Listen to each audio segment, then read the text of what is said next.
Anna. Well, we've been planning all day to give our best when the storm hits us first thing in the morning. Our emergency planning team have been working closely with the Environment Agency, Western Power, who are our network provider for electricity, and our highways engineers, amongst many others, to ensure that we are prepared. We've got teams standing by. All of those partner organisations have got their emergency plans enacted, so that when we see the storm arriving, the emergency centre will be open in County Hall.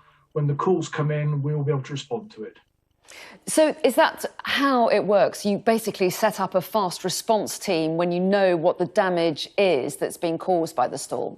Exactly. The problem with any storm like this is that you can't be certain exactly what damage or impact it's going to have, exactly where within the county. We know that the worst of the weather is going to hit our north coast.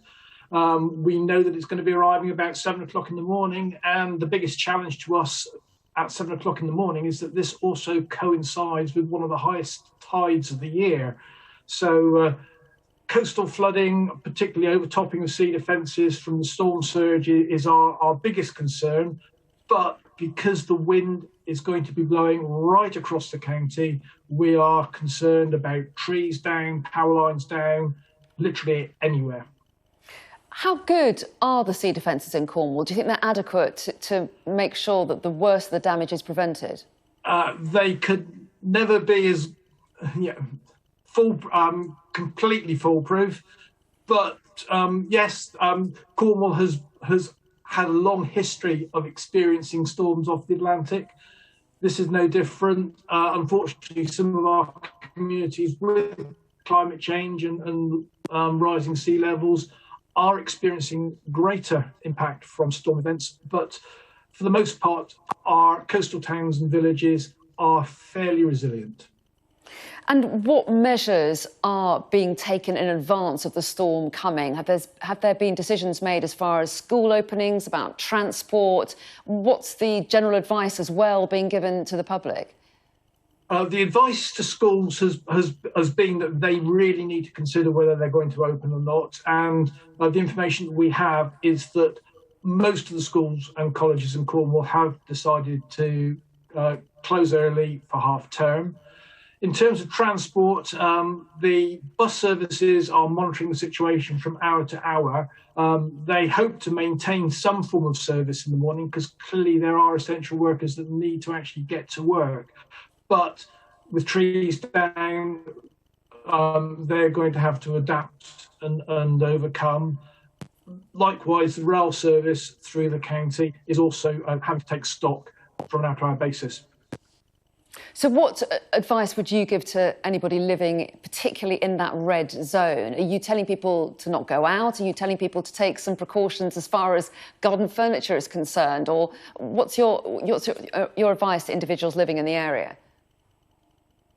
So yes, our advice throughout the day has been for people to prepare their properties as best as possible for the storm when it arrives in the morning. So hopefully by now they will have done that, as you say. Garden furniture has been stowed away. Anything that is loose that could be blowing has actually been secured.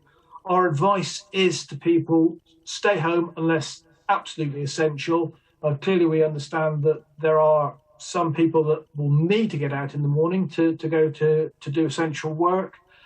The other thing that we're really emphasising is please, please, please don't go out and try storm watching on our coast.